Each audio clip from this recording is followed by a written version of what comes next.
KTG kinetic theory of gases, देखिएगा।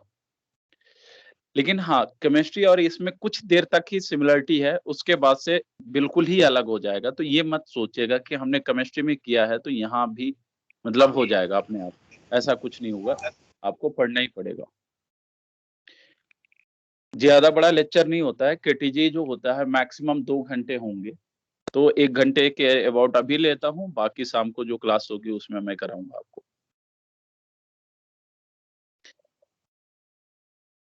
चलिए देखिए, केटीजी में बेसिकली हमें पढ़ना क्या होता है कि गैसियस मॉलिक्यूल्स का kinetic nature. Kinetic theory of gases है, तो वो इसका मतलब यही है कि किसी गैसियस मॉलिक्यूल्स का काइनेटिक नेचर के बारे में हमें पढ़ना है अभी। अब होता क्या है बेटा, गैसियस नेचर का काइनेटिक नेचर क्या होता है गैसियस मॉलिक्यूल्स का? तो आप कहोगे कि सर गैसियस मॉलिक्यूल्स, काइनेटिक का मतलब है मूवमेंट, तो गैसियस मॉलिक्यूल्स का मूवमेंट के बारे में हमें पढ़ना है। अच्छा, अब गैसियस मॉलिक्यूल्स मूव करेंगी तो क्या होगा? तो जब गैसियस मॉलिक्यूल्स मूव करती हैं तो वॉल पे प्रेशर देते हैं। मैं अभी थोड़ा ये स्क्रीन शेयर कर रहा हूँ, फिर लिख रहा हूँ।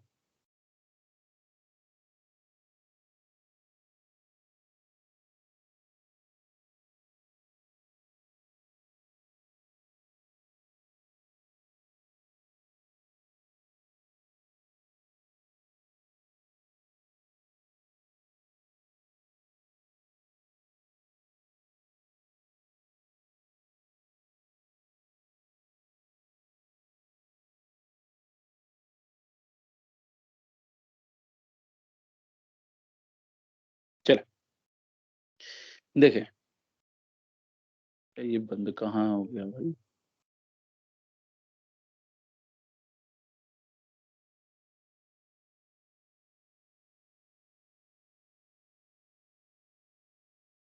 जैसे मैंने बोला ये एक कंटेनर है, इस कंटेनर में गैसियस मॉलिक्यूल्स हैं।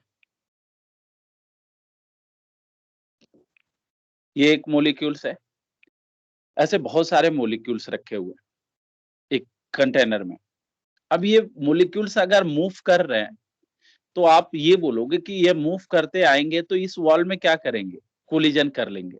कोलिजन करेंगे तो इनकी मूवमेंट की डायरेक्शन चेंज हो जाएगी। पहले ये मान लो इधर मूव कर रहे थे, तो कोलिजन के बाद वो फिर रिटर्न आएंगे इधर की तरफ।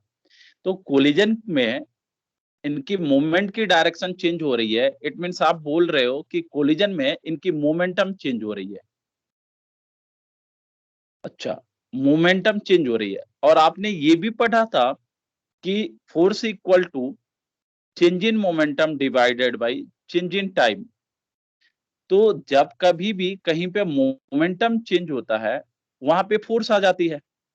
और जहां भी फोर्स आती है, जस्ट हम लोगों ने लास्ट लेक्चर में भी पढ़ा था, लास्ट यूनिट में, कि pressure equal to force divided by area. तो देखो, गैस के मूवमेंट की वजह से कोलिजन हुआ, कोलिजन की वजह से मोमेंटम चेंज हुआ, मोमेंटम चेंज की वजह से फोर्स आया, और फोर्स आने की वजह से वॉल पे प्रेशर आ गया। क्या ये सारी चीजों को रिलेट कर पा रहे हैं आप? जी। तो मैं ये बोलूंगा अब कि अगर किसी कंटेनर में गैसियस मॉलिक्यूल्स मूव करती हैं तो उस कंटेनर में वॉल पे प्रेशर आता है। और इस चैप्टर में जो हमारा केटीजी है, इसमें हमें उसी प्रेशर के बारे में पढ़ना है। आया समझ कि इसमें हमें पढ़ना क्या है? बोलो बेटा, थोड़ा बोला करें। चलो, तो हमें वही प्रेशर के बारे में पढ़ना है। अब चलो स्टार्ट करते हैं प्रेशर के बारे में पढ़ना। बट उससे पहले हम दो टाइप के गैस के बारे में थोड़ा सीखेंगे। एक होती है आइडियल गैस और एक है रियल गैस।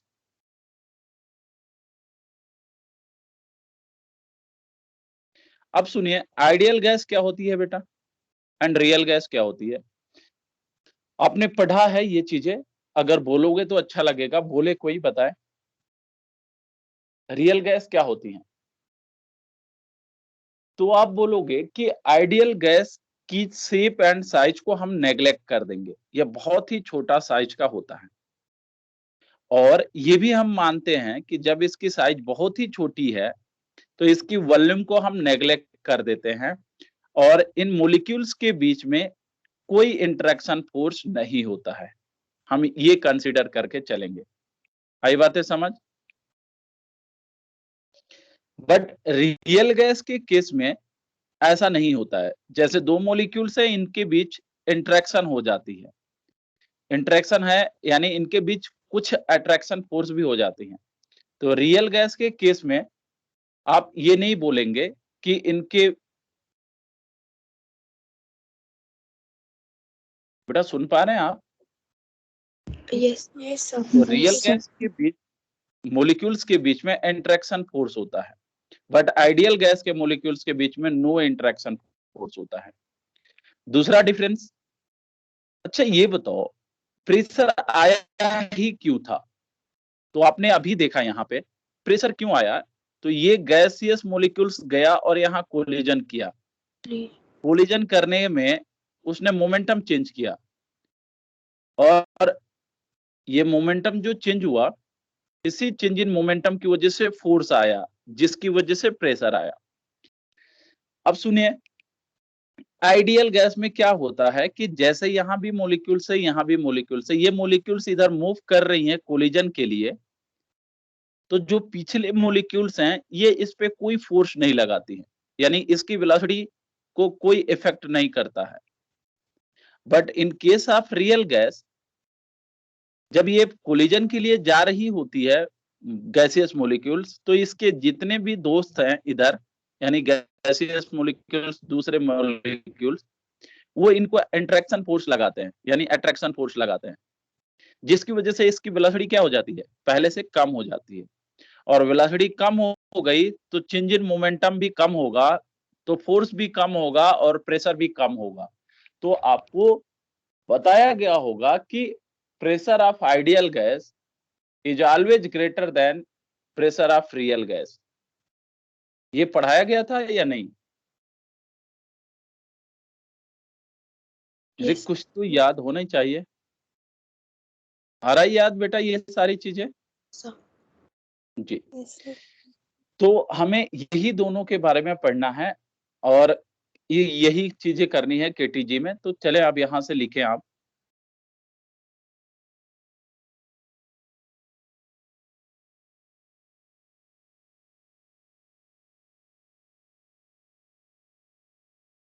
एक मिनट बेटा, एक कॉल।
चलिए बेटा, हेलो। Yes, sir. जी Yes, sir. चलो, तो अब आप लिखें यहाँ पे सम एजम्पशन इन आइडियल गैस। अब यही हम एज्यूम करके चलते हैं, क्या क्या एजम्पशन करने होते हैं। तो लिखिए सम एजम्पशन इन आइडियल गैस। चलो पहला क्या लिखोगे, shape and size of ideal gas is negligible. Shape and size of ideal gas is negligible.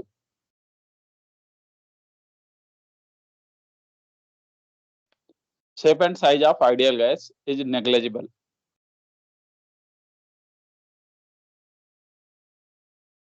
चलो second point, no interaction force between ideal gas molecules. No interaction force between ideal gas molecules.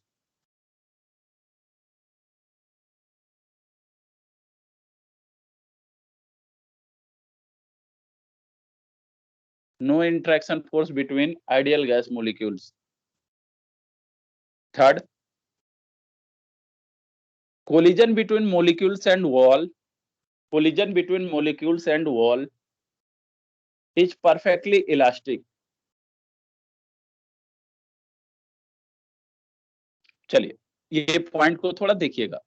मैंने अभी एक third point लिखा, collision between molecules and wall is perfectly elastic. इधर सुने, ये एक container है जिसमें गैसियस मोलिक्यूल्स हैं, और मैंने कहा कि ये जा रहे होंगे, दीवार से भी कोलाइड कर रहे होंगे या दूसरे मोलिक्यूल से भी कोलाइड कर सकते हैं, बट जो कोलिजन है वो परफेक्टली इलास्टिक कोलिजन है. इसका क्या मीनिंग आ रहा है कि अगर कोलिजन परफेक्टली इलास्टिक नहीं होता तो ये क्या करता, एनर्जी लॉस करती.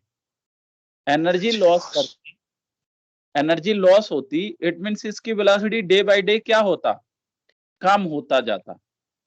और वेलोसिटी कम होता जाता यानी चेंज इन मोमेंटम भी कम होता, और चेंज इन मोमेंटम कम होता यानी फोर्स भी कम होता, देन प्रेशर भी क्या होता, वो भी कम होता जाए.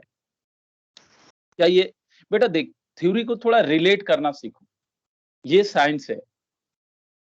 तो यही चीजें मैं बोल रहा हूं कि अगर कोलिजन परफेक्टली इलास्टिक नहीं हो, तो आपने यही पढ़ा था ना कोलिजन में कि अगर वो परफेक्टली इलास्टिक नहीं है तो वो क्या करेगा, वेलोसिटी लॉस करेगी. वेलोसिटी लॉस होगा यानी उस कोलिजन में उसकी एनर्जी लॉस होगी, वेलोसिटी कम होगा, मोमेंटम चेंज कम होगा, फोर्स कम होगा, देन प्रेशर कम होगा. ये आई बातें समझ.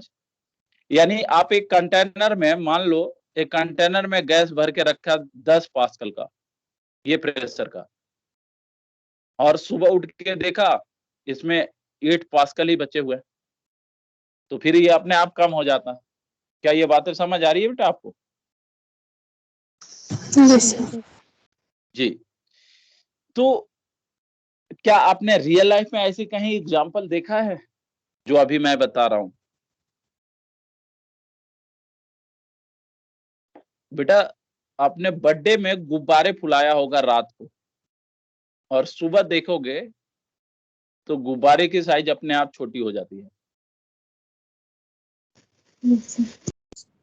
उसके पीछे भी क्या लॉजिक है कि जो उसमें एयर मॉलिक्यूल्स है ना, वो कोलिजन करते हैं, बट वो आइडियल मॉलिक्यूल्स है नहीं, तो उसने क्या कर दिया, एनर्जी लॉस कर दिया. एनर्जी लॉस कर दिया तो उसकी वेलोसिटी कम हो गई, प्रेशर कम हो गया, यानी उसकी साइज पहले से छोटी हो जाती है.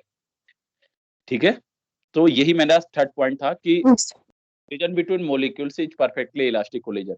अगला पॉइंट लिखिए, movement of molecules is movement of molecules is a Brownian motion.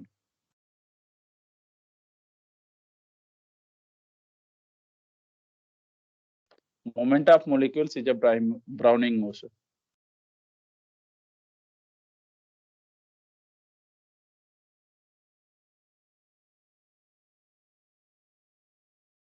ठीक है,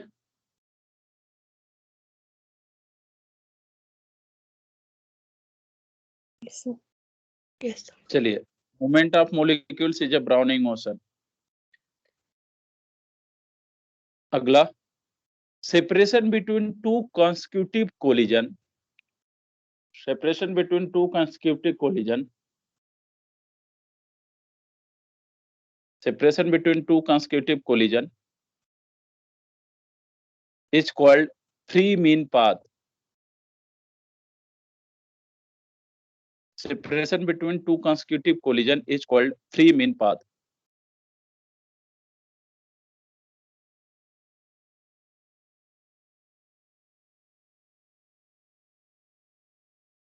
अब क्या होता है ये, तो देखो ये एक मोलिक्यूल्स है, जब मान लेते हैं यहां से ये मोलिक्यूल्स कोलाइड, यहां कोलाइड कर गया है किसी दूसरे मोलिक्यूल्स के साथ. अब इसके आगे वो कोलिजन के बाद यहां से चलना स्टार्ट किया, और यहां से चलने के बाद वो दोबारा जब कहीं पे कोलाइड होगा, एक बार कोलिजन के बाद जब दोबारा कहीं दूसरी जगह कोलाइड होगा, इनके बीच का जो सेपरेशन होता है, इन्हीं को हम बोलते हैं फ्री मीन पाथ लैम्डा।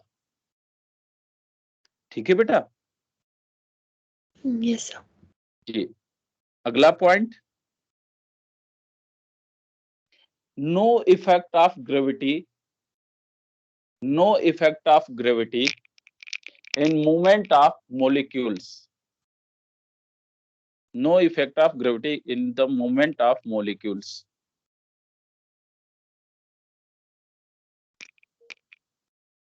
क्या है ये?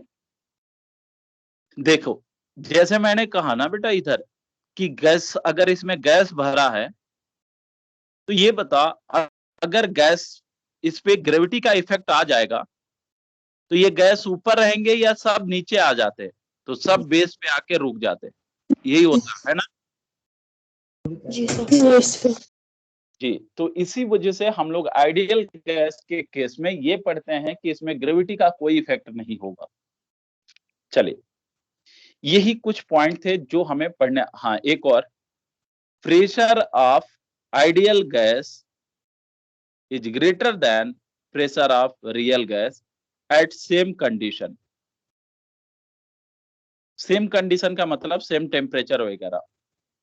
तो आप लिखिएगा pressure of ideal gas is greater than pressure of real gas at same condition.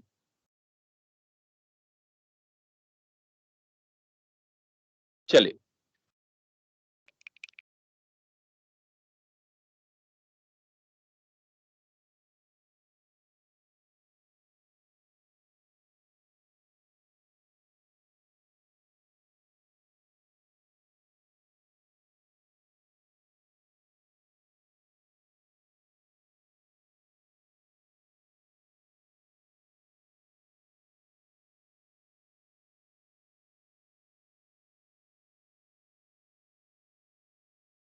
लिख लिया बेटा? Yes, sir. चलो, अब हमें प्रेशर निकालना सीखना है।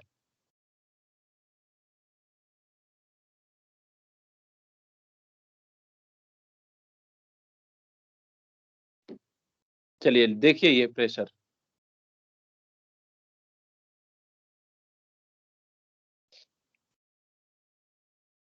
ये कंटेनर,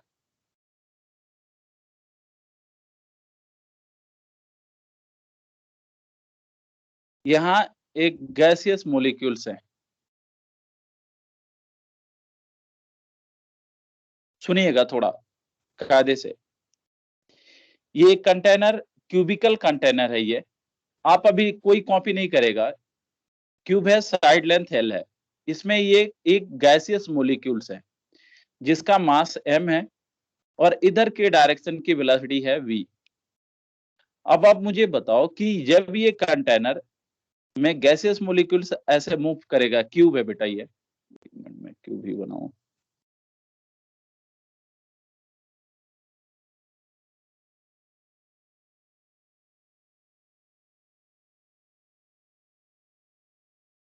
देखो, यहाँ पे ये गैसियस मॉलिक्यूल्स हैं, ये इधर मूव कर रहा है, एक ही है, अभी आप एक ही मॉलिक्यूल से लेके पढ़ेंगे। ये इधर मूव कर रहा है तो जा करके इस वॉल में कोलाइड करेगा और फिर यहां से वापस आएगा, यही ना?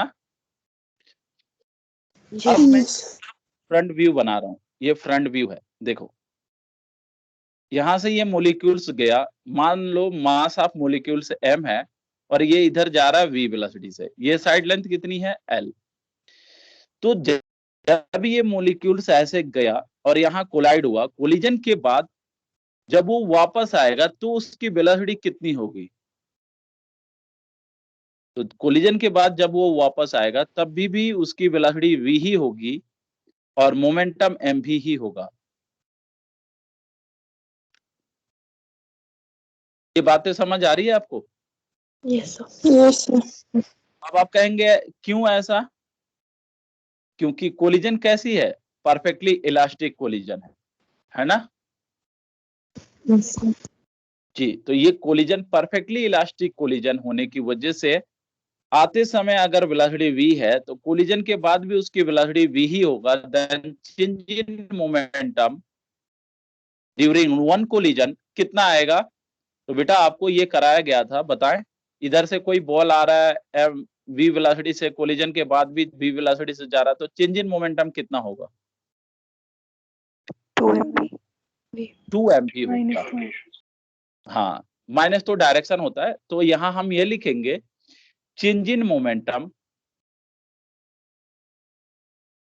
During one collision. कॉपी नहीं अभी, आप बस सीखें यहां, मुझे आज ये इतना ही कराने हैं, वन कोलिजन। तो वो आएगा कितना? आपने कहा 2 mv आएगा। आई होप इसमें किसी को कोई दिक्कत नहीं होनी चाहिए। अच्छा, ये बताओ कि एक कोलिजन में मैक्सिमम कितने टाइम ले सकता है? तो आप कहोगे कि सर यहां से चलना स्टार्ट किया, देखो थोड़ा इधर, यहां से चलना स्टार्ट किया, यहां कोलाइड हो गया, एक कोलिजन हुआ अभी, और फिर यहां से लौट के आया और यहां जा करके अब यहां आएगा, तब तो दूसरी कोलिजन होगी। बोलिए, तो इसमें टाइम क्या लगेगा? तो आपने कहा ये वाला मूवमेंट प्लस ये वाले मूवमेंट का टाइम। तो ऊपर वाला तो हमें डिस्टेंस नहीं पता, बट नीचे वाले का डिस्टेंस पता है। ये डिस्टेंस कितना है? L.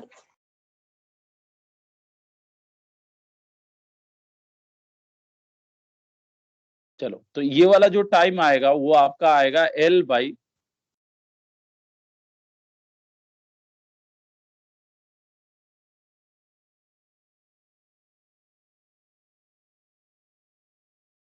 ये जो टाइम आएगा वो आएगा L बाई V। ठीक है, ये वाला टाइम है ना बेटा? Yes, sir. चलो, ये आएगा L बाई V। अच्छा, ये टाइम कितना आएगा?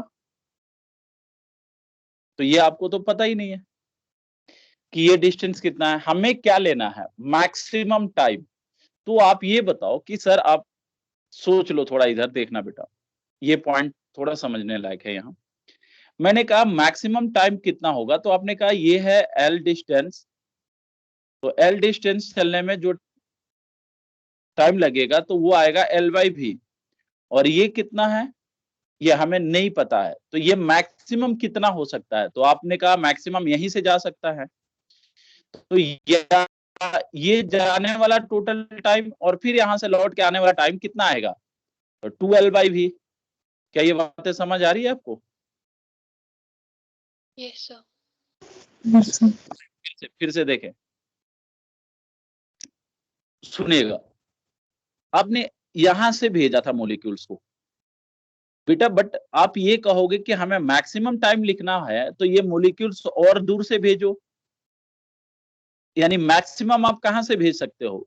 इस फेज से भेजोगे तो ये इधर जाने में जो टाइम लेगा, फिर यहाँ कोलाइड हुआ, फिर यहाँ आने में जो टाइम लेगा, यही तो टाइम आपसे पूछा गया है। बोलिए। Yes. तो टोटल मैक्सिमम टाइम कितना होगा? L डिस्टेंस आया और L डिस्टेंस गया, तो टोटल मैक्सिमम टाइम वो आएगा 2L बाई V। इसको हम एवरेज टाइम बोलेंगे एक कोलिजन का। तो यहाँ पे आप ये बोलेंगे कि टाइम, मैक्सिमम टाइम तो ये मिल गया और चेंज इन मोमेंटम ये रहा, तो आप लिखोगे force during one collision, force on wall during one collision. बता बेटा, फोर्स इक्वल टू क्या आएगा?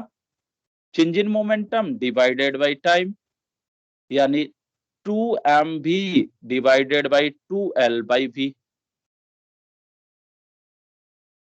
अब इसे अगर हम सॉल्व करें तो ये आएगा mv स्क्वायर बाई L। क्या किसी को डाउट? No, sir. इसमें किसी को डाउट नहीं है? No, sir. चलो, बस हो गया, खत्म। इतना ही मुझे सही ढंग से ये देखना था आपको। अब इसके बाद बहुत आसान हो जाए। ये क्या है बेटा, ये फोर्स है। तो ये मुझे बताओ प्रेशर ऑन वॉल क्या होगा? फोर्स पर इंटू एरिया। बिल्कुल, तो प्रेशर ऑन वॉल लिखेंगे वो फोर्स अपॉन एरिया। अगर ये क्यूब है साइड लेंथ एल का, तो एरिया कितना होगा? एल स्क्वायर, यही होगा ना बेटा, यानी M V square by L cube.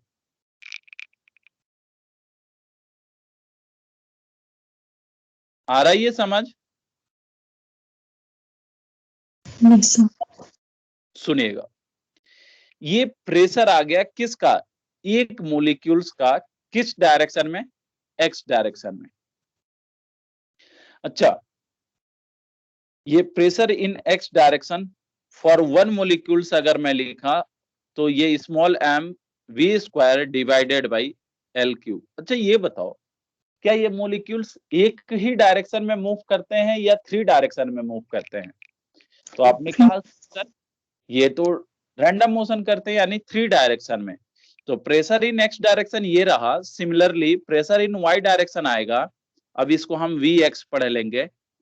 तो प्रेशर इन वाई डायरेक्शन आएगा वी वाई का square by L cube, and pressure in Z direction आएगा, वो आएगा एम वी जेड का स्क्वायर बाई एल क्यूब।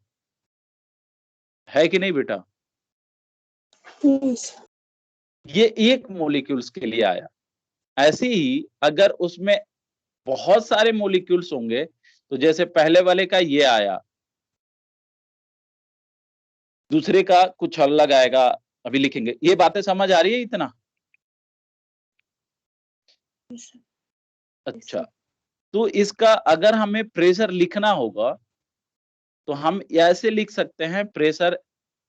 चाहिए, इधर सुनो, ये बताना किसी रूम में गैस भरा हुआ है या किसी कंटेनर में गैस भरा हुआ है, ये भी बात थोड़ा ध्यान से सुनिएगा। अगर गैस भरा है तो क्या किसी एक पार्टिकुलर डायरेक्शन में प्रेशर ज्यादा होती है या हर डायरेक्शन में सेम होती है?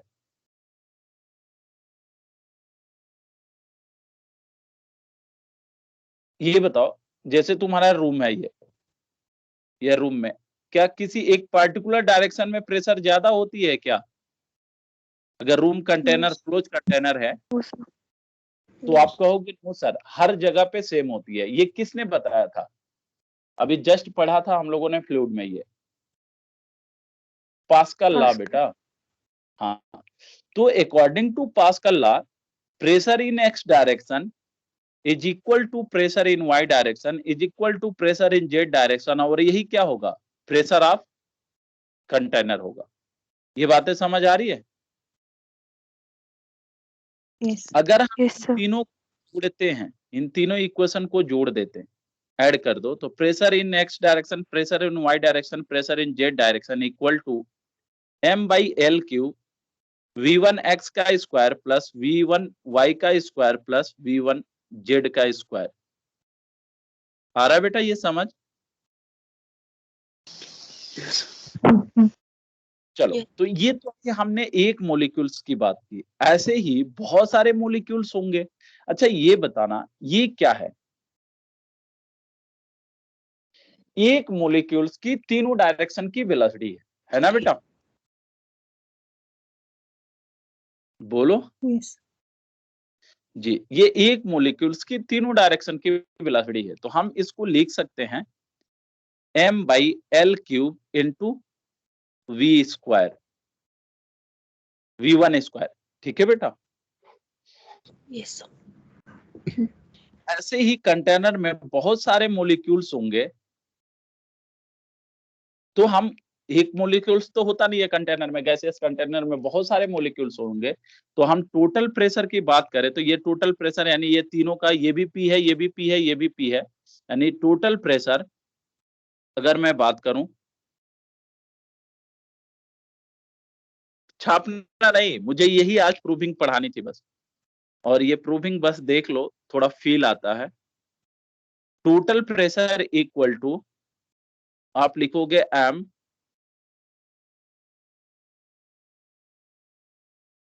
एक मिनट,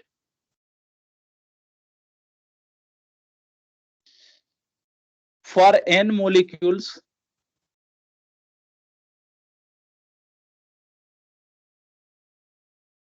ये हम लिखेंगे m/l³ v1 square plus v2 square plus v3 square plus dot dot vn square.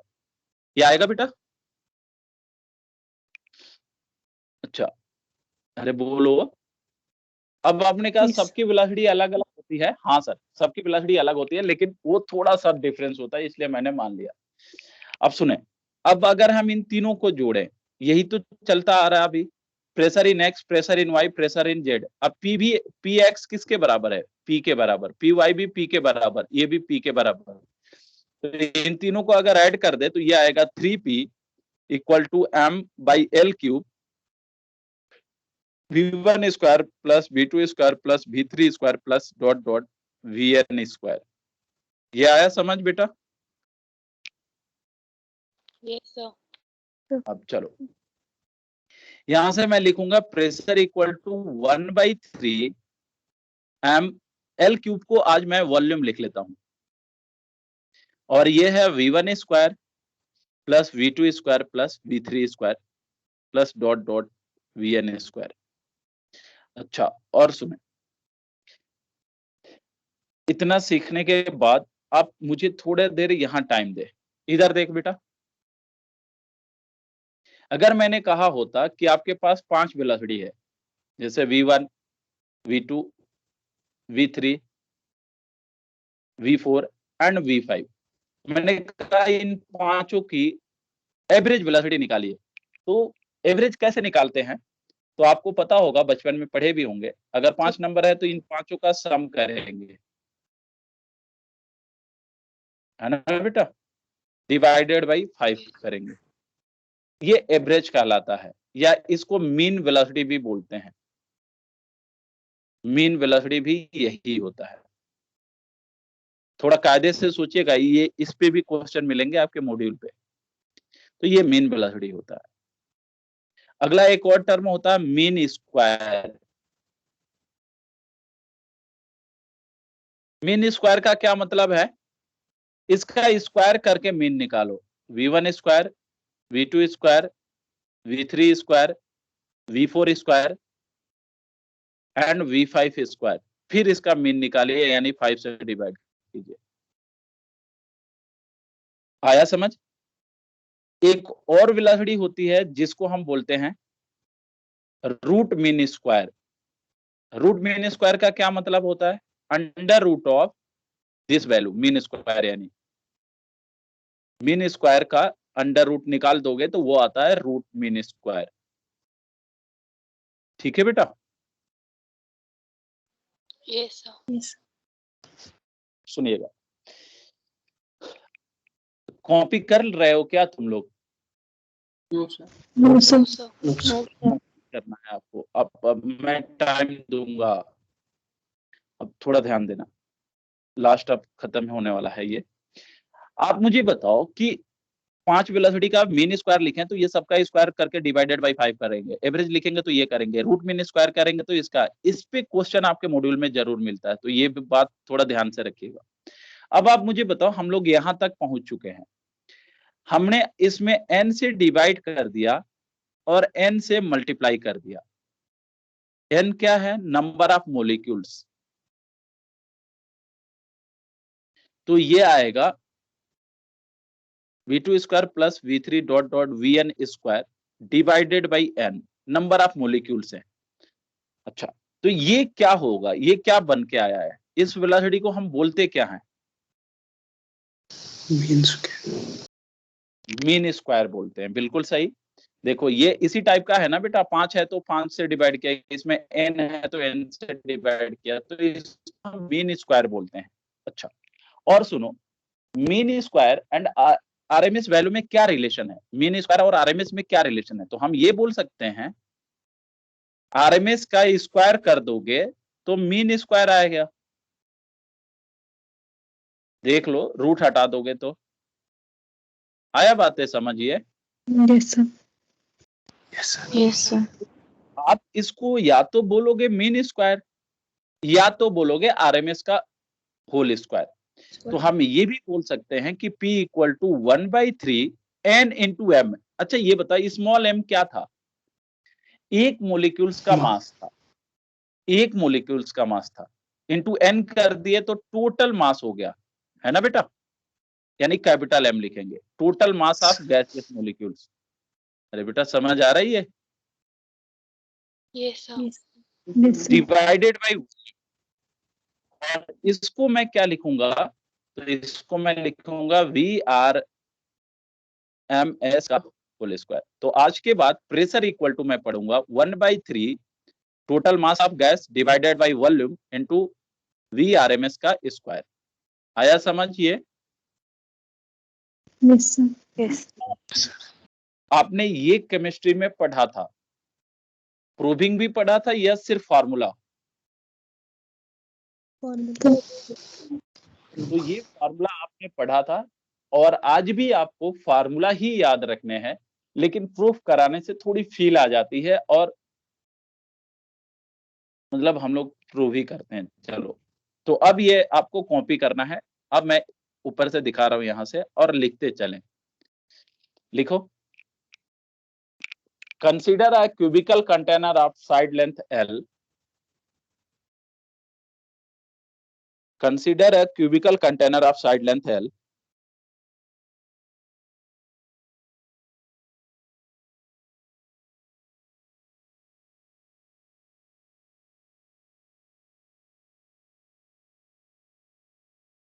Consider a cubical container of side length L.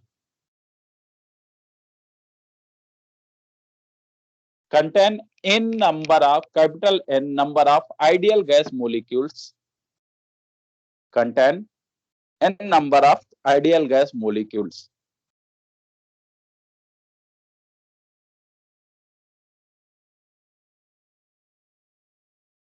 चलिए उसके बाद यहां से कॉपी करना स्टार्ट करें, और थोड़ा बोल बोल के अपने मन में बोल बोल के कि हाँ ये क्यों हुआ, ये क्यों हुआ, ये करिए।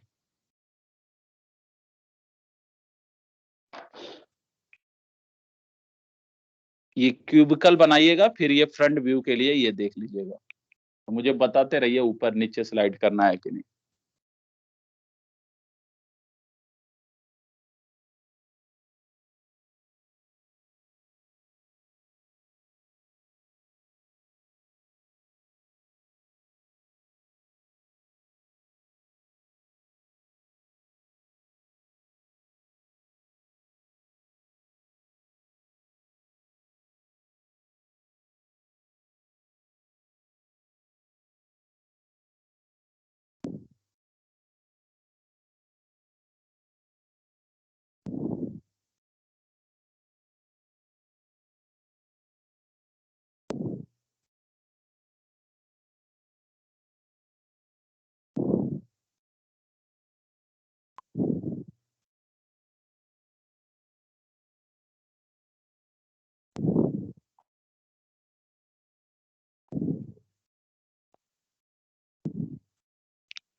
बेटा सो रहे हो क्या? लिखे नहीं अभी तक? तो बोल तो देते, ऊपर कर लो स्लाइड सर।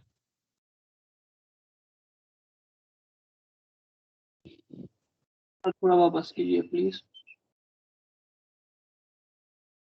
बस।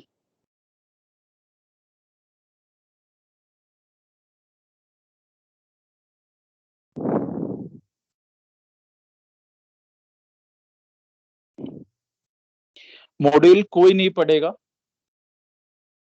केटीजी में, मैं बाकी जो चीजें हैं मैं अगले चैप्टर में लेके जाता हूँ, थर्मोडायनेमिक्स में पढ़ाता हूँ। अब थर्मोडायनेमिक्स कंप्लीट हो जाने के बाद ही आप मॉड्यूल पढ़िएगा। कुछ चीजें नहीं छोड़ेंगे, हम सारी चीजें पढ़ेंगे, बट हाँ इधर से उधर मैं रिलेट करके कराता हूँ अपने तरफ से।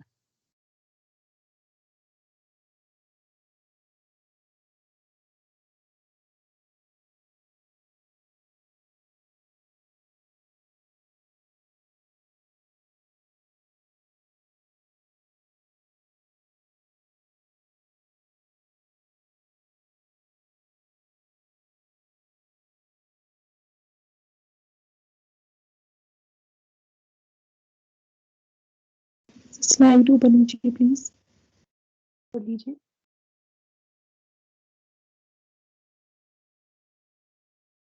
सर थोड़ा नीचे।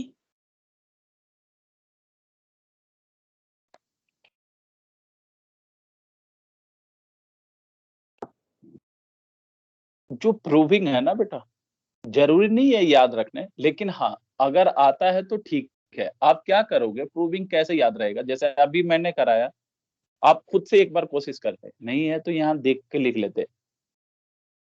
अब सर मान लो स्लाइड कॉपी कर लिया, फिर जैसे ही क्लास छोड़े तो रफ पेज पे अपने आप खुद ही लिख लेते कि ये करना होता है, बस हो गया खत्म।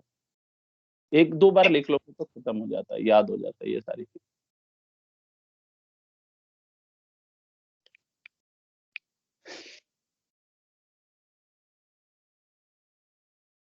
सर साइड यहाँ वाला के हाँ यहाँ के बाद ये साइड वाला लिखना है आपको, वेलोसिटी वाला,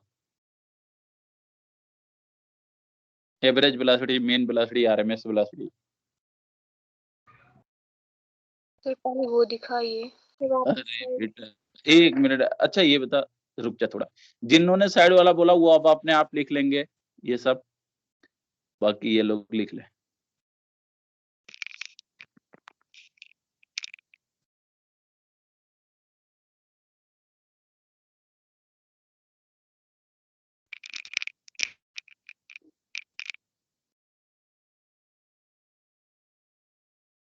नबीला, यस सर।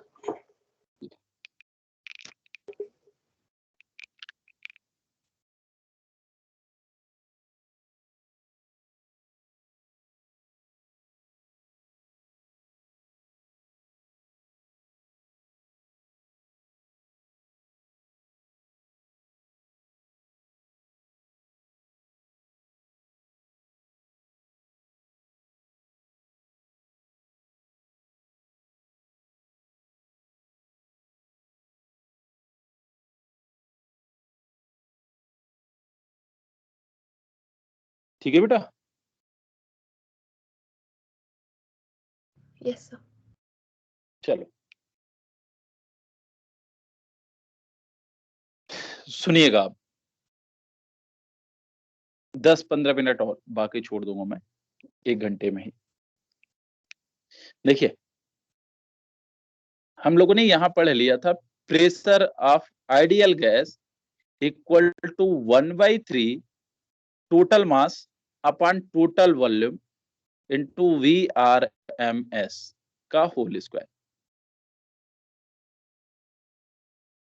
सुनिए, अब मैं इसे मल्टीप्लाई कर लेता हूं इधर, तो 3PV by M equal to VRMS, and we know that PV equal to nRT। अब ये वैल्यू अगर हम यहाँ पुट करते हैं, then VRMS square equal to आएगा 3 nRT by M for 1 mole. अगर 1 मोल की बात कर दें, 3RT। ये n की वैल्यू 1 आएगी, और उस केस में जो ये मास होगा वो मोलिकुलर मास हो जाएगा। आया समझिए, यानी 1 मोल ऑफ गैस का मास होगा। नहीं समझ आया? नहीं आया ना? इधर सुन इधर। अच्छा ये बता, मोल निकालने आता है? मोल तो मोल यस सर। मास अपान मोलिकुलर मास, यही ना बेटा? Yes sir. अगर मोल 1 है मतलब मास और मोलिकुलर मास इक्वल है, अरे बोलो। Yes. तो उस केस में m को हम क्या लिखेंगे, मोलिकुलर मास। तो for 1 mole VRMS equal to under root of 3RT by m naught, where m naught क्या है, मोलिकुलर मास है। Molecular mass. अच्छा चलो सुनते चलना अभी। आ जाओ, अब कॉपी करते चलो ये साथ साथ।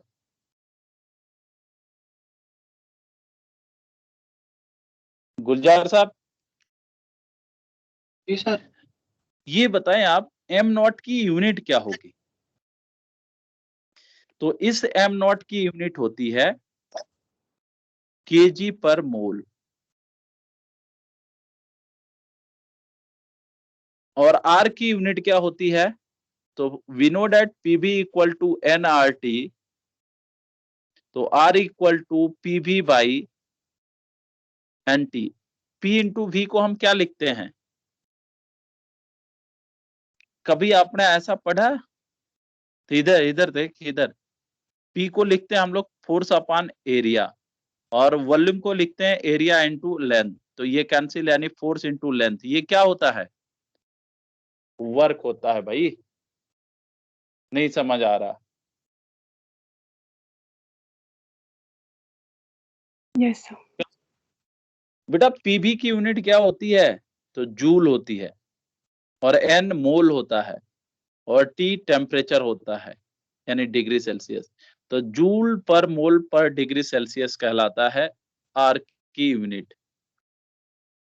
ये सब पढ़ के आए हो आप लोग केमिस्ट्री में।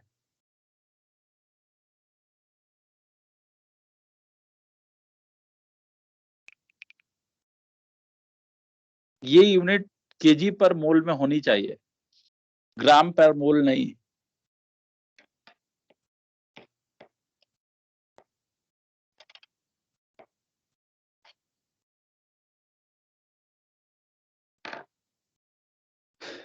ठीक है। Yes, sir. Yes, sir. चलो और भी सीखें। अगला, वी नो डैट, अब हम लोग ये सब जानने लगे। क्या जानते हैं, pressure equal to 1/3 total mass upon total volume into VRMS square. आओ बेटा ये बताओ,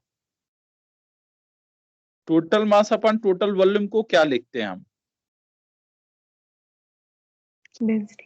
Density. डेंसिटी। तो pressure equal to 1/3 density into VRMS का स्क्वायर। तो यहां से VRMS equal to 3P by rho under root में ये होता है। ये भी एक फार्मूला होता है कि नहीं।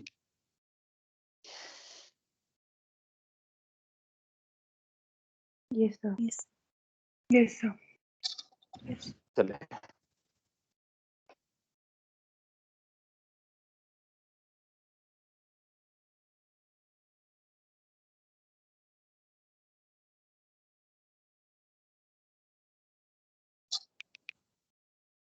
आओ, अब यहां हमने VRMS के दो फार्मूला पढ़ लिया, एक तो ये और दूसरा ये।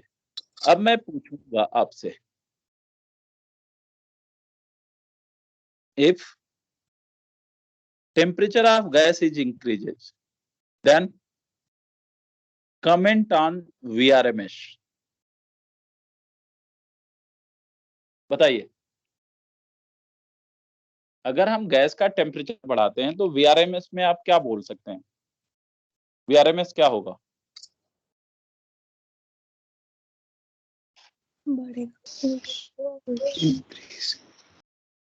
इंक्रीज करेगा बेटा, इंक्रीज करेगा, क्योंकि हमें ये पता है अंडर रूट ऑफ 3RT/m, है कि नहीं। Yes, sir. Yes, sir. आ जाओ अगला, if temperature constant but pressure increase, then VRMS में कमेंट कीजिए।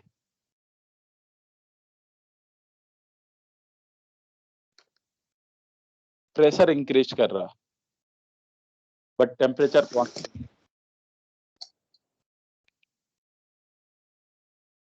मैं नहीं बोलूंगा, आप बोलेंगे तभी बोलूंगा आगे। बताएं।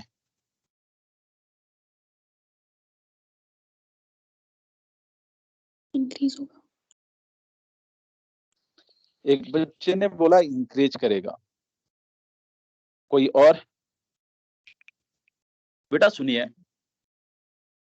वी नो डैट, इधर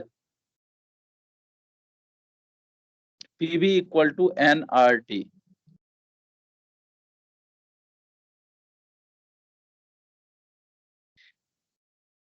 सुनिएगा, पीवी इक्वल टू एन को हम लिख सकते हैं mass upon molecular mass, M nought. R T हमने क्या किया, V से डिवाइड कर दिया, तो P is equal to M upon M naught into V R T. इसको क्या बोलते हैं, मास अपान वॉल्यूम डेंसिटी होगा ना बेटा। तो P equal to density R T by, बोलो, एम नॉट। अब मुझे बताओ प्रेशर बाई डेंसिटी, इसको इधर ला दिया है, इक्वल टू क्या आएगा, are T by am not. ये आया बात समझ आपको? Yes sir. अब सुनिए, मैंने आपसे क्या बोला था VRMS के बारे में। ये होता है √3 प्रेशर बाय डेंसिटी। अब ये बताओ, अगर टेम्परेचर कांस्टेंट है तो इधर वाली क्वांटिटी क्या होगी, ये क्या होगी, कांस्टेंट होगी। जब ये कांस्टेंट होगी देन प्रेशर बाय डेंसिटी का रेशियो भी क्या होगा, कांस्टेंट होगा। देन ये पूरा पूरा डेटा क्या होगा, कांस्टेंट हो जाएगा। आ रहा समझ? Yes sir. तो VRMS क्या होगा, कांस्टेंट होगा। कब? जब टेम्परेचर कांस्टेंट है और प्रेशर बढ़ रहा है तो भी VRMS क्या होगा, कांस्टेंट होगा। ये बहुत ही इंपॉर्टेंट, ये पूछा जा चुका है एक बार क्वेश्चन, थोड़ा ध्यान में रखिएगा। ये टेम्परेचर बढ़ेगा तो बढ़ेगा, टेम्परेचर कांस्टेंट है, प्रेशर बढ़ाया तो कांस्टेंट रहेगा।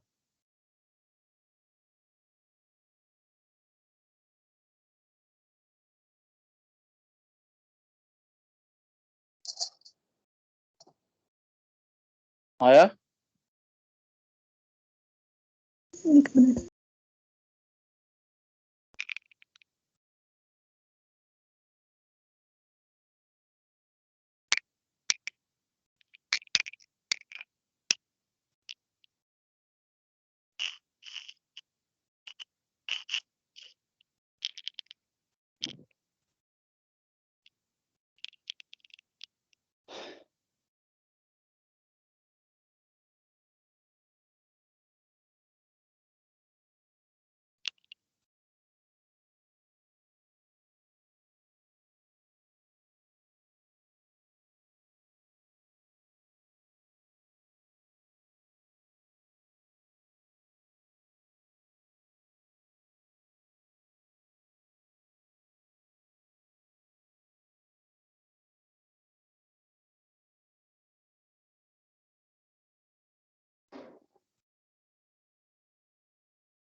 ठीक है बेटा।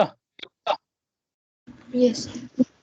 चल, तो ये सारी चीजें यहां से निकलती है। एक क्वेश्चन करते हैं छोटा सा। Find VRMS of helium gas, 1 mole of helium gas at 27 degree Celsius. Question लिखा है, find VRMS of 1 mole of helium gas at 27 degree Celsius.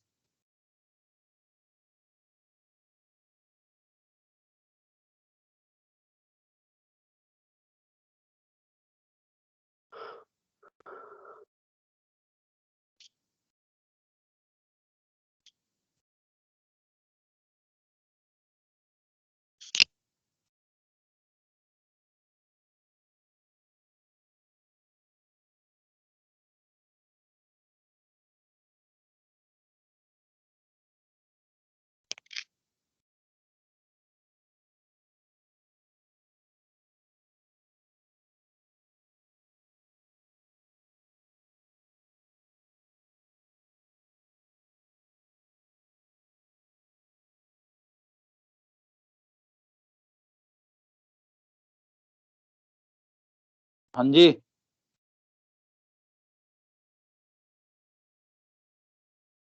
आइए इधर देखो, इधर बेटा हमें पढ़ाना है VRMS।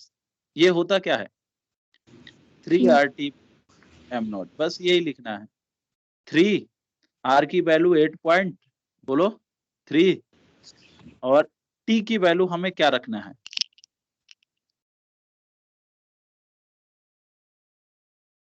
यार कुछ तो बोलो यार, तुम लोग पढ़े लिखे हो बेटा, ये सब कुछ पढ़ के गए हो क्या? 27 है नहीं, 27 नहीं लिखना होता है, ये केल्विन में लिखना होता है। अच्छा, m0 की वैल्यू क्या रखें? हीलियम है 4 into 10 power minus 3. हाँ, 4 × 10⁻³ kg में लिखना था, तो यही बस कैलकुलेट करोगे तो ये आएगा। चलिए एक छोटा सा पॉइंट और, नंबर डेंसिटी, 2 मिनट और।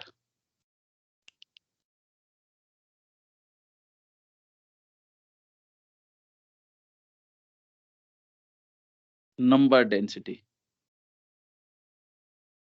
सुनिएगा, we know that P = 1/3 total mass upon total volume into VRMS का whole square. P = total mass को हम क्या लिख सकते हैं बेटा? N into small m divided by 3V equal to VRMS square को लिख सकते हैं 3RT/m। यही ना बेटा? Yes, sir. चलो 3 कैंसिल आउट,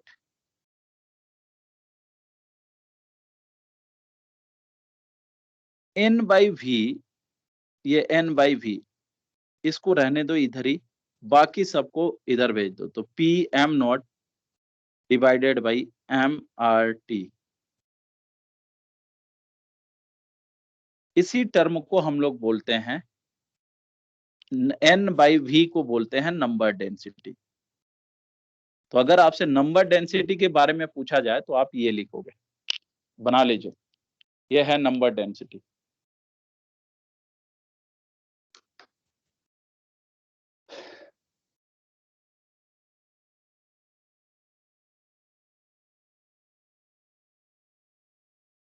कर लिया बेटा?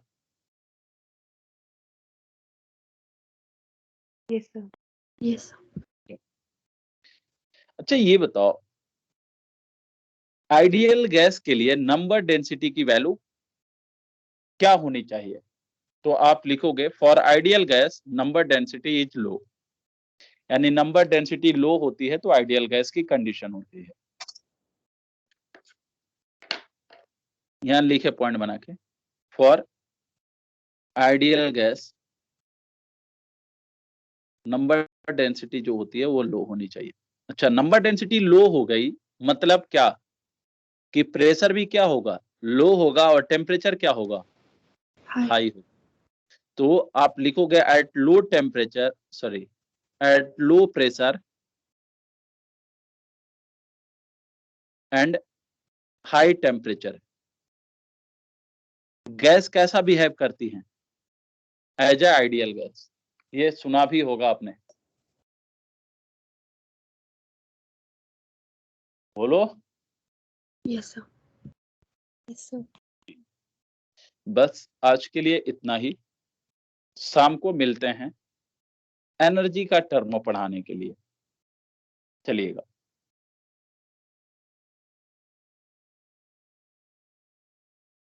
कर लिया कॉपी ये? Yes sir.